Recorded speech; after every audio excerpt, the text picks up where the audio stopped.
Well, it took me long enough to spot it, but look carefully at the perimeter of every piece in this construction. Now I can build it any direction I want. Each growth thing has to be terminated. These grow indefinitely until they are properly terminated. Sorry guys, didn't mean to bump you. These are self-assembling subunits.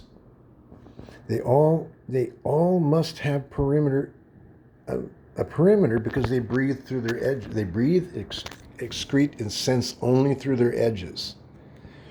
Note this piece is not completely buried as a single facet to the outside world.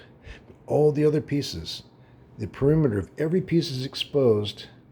There are no holes in the pattern itself because it's chains. Everything has surface. Everything has edge as visible perimeter, which means they need to breathe and excrete and sense through their edges only. This is a two-dimensional life form. Right here, properly formed, is a nice little place to go, I don't know, catch food.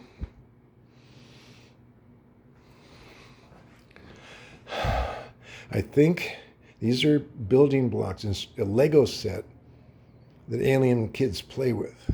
And they call square, what we would call square blocks, cubes. This is flatland. Everything's perimeter. If you treat these as perimeters, every piece must have some axis, even as a single facet. Even that single facet is enough to keep this one alive because it can breathe a little bit. They can eat a little bit. This might even be a sensory organ. His neighbors might donate to him for sense, so he specializes in sensing through this single thing. Oh, look, I just made an eye.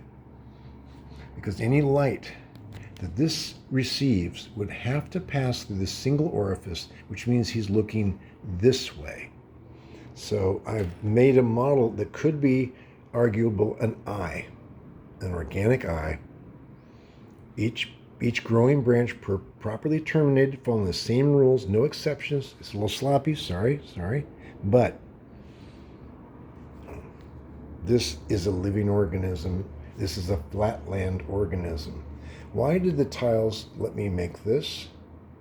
Anyway, I'm just discovering all kinds of things today. By the way, I have examples of 90-degree corners, 120s, a hexagonal grid.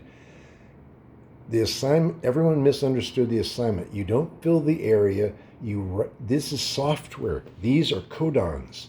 Their only job is to there's assemblers. Two types of assemblers and terminators.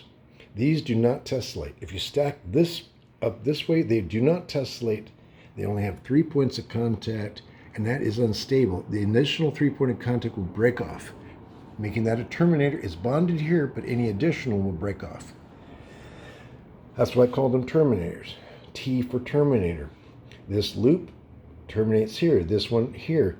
If this single facet is a sensory organ, this is the iris. Maybe not, maybe yes. And if it propels itself to follow light, this could be the mouth where it gathers in its prey and it's digested and absorbed by the perimeters. Again, why does it only work like this if every piece has access to the outside world? This is flatland. This is a flatland organism. Or not, I don't know, it's a fun toy.